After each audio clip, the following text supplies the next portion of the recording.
Hi, Swayers. It's Karnak. It's your buddy and pal, Star Wars Armada Explained. Today we're going to look at linked Turbolaser towers. This is one of my most favoriteest cards in the new Rebellion and the Rim expansion. I mean, they're all awesome. They're all amazing. It's so hard to focus on one, but if I had to say what card I am enjoying the most of its inclusion of, it's this card, Linked Turbolaser Towers. So, it's not on Vassal yet, so I won't, there's no card on here, so I'm going to read it here. It's blown up there on the image.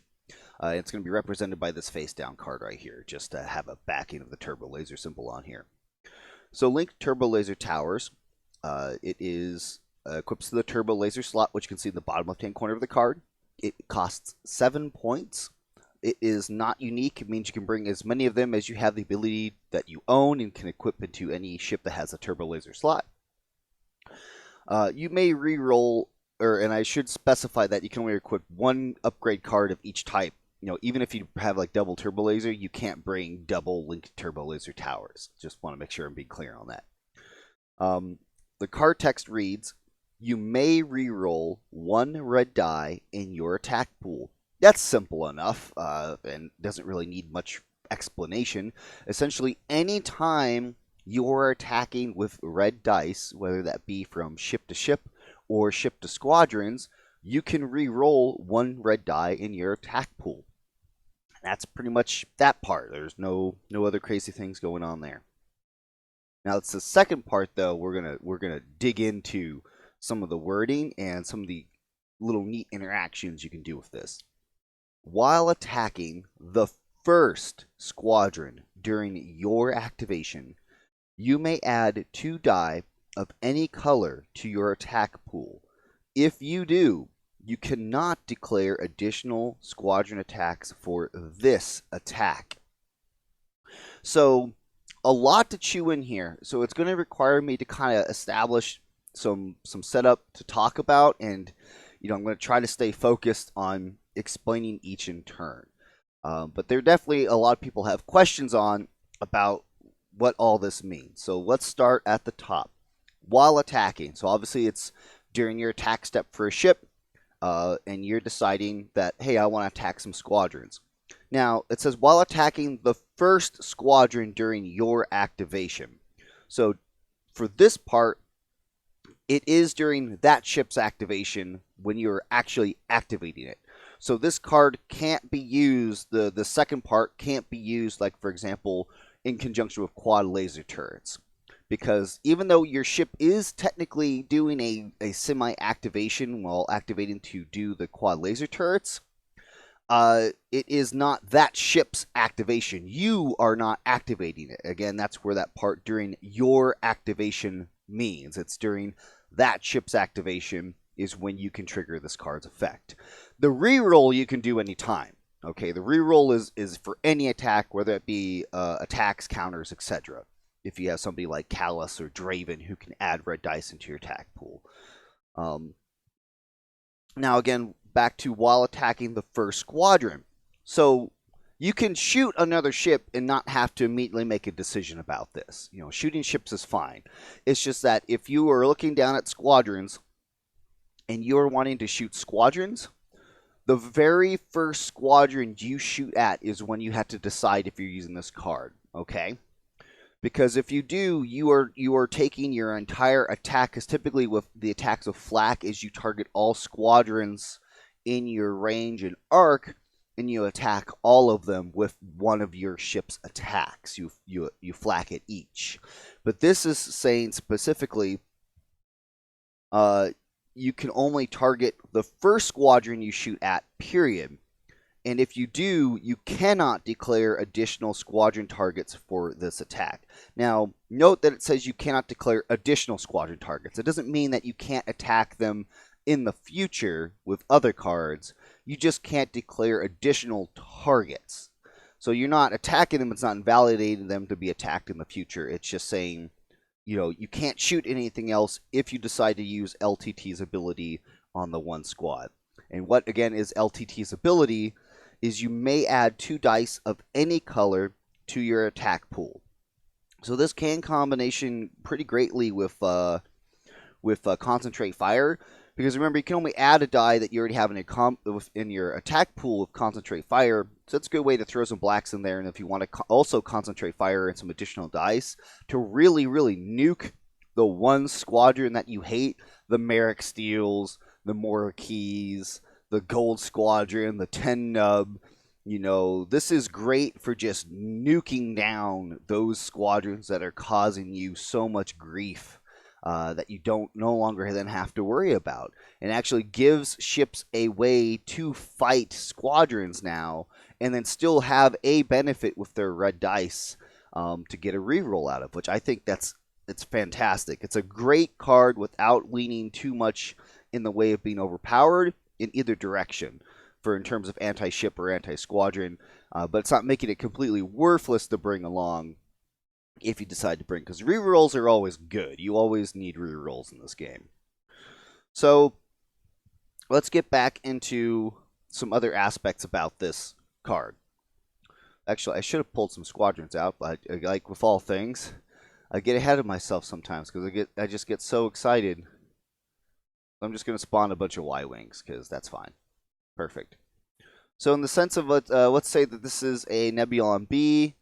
So again, he's got some squadrons in arc there. He throws a double blue flak die. But you know what? He really hates this squadron here in the center. So you throw your initial die pool. There's no obstruction or anything in the way to lose a die. And then you say, oh, I got my accuracy, but you know what? I'm going to add in one red die and one blue die. Or one black die. There we go. So, hey, if it had been a scatter race, you would have locked the scatter, you would have done 2 damage, forced them to burn a brace. Or if the other blue had rolled into 3 hits, that would have done 2 damage or something. So again, really worth it to bring this card in, even though you can only shoot the one, like, that is still doing very, very good. And again, if you've got, like, for example, this guy out the side arc, you can't use LTT again, you can only use it the one time period, but then you could still, double flak at your side at this guy, which is still helpful. This does combo with gunnery teams. And what do I mean by that? So, for example, we'll say all 3 of these squadrons are in the front arc again. So, again, like, oh, I want to shoot these squadrons. I hate them. They're shooting my Super Star Destroyer. You can target one squadron with LTT. You throw your dice, because the assault version throws the 1 blue, 1 red. So we'll add a red and add a black.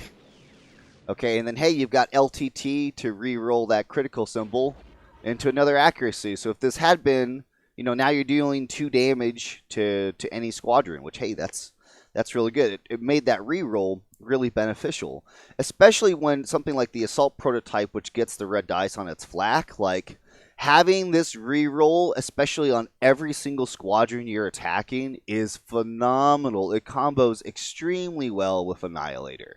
Or if you're bringing Ravager, and you want to really Ravage nuke like the one squadron. I've had 7 dice in my attack pool on one squadron with the double, and then LTT, and then Callus, and then Confire with Ravager. I've tossed 7 dice at a squadron before and just nuked it.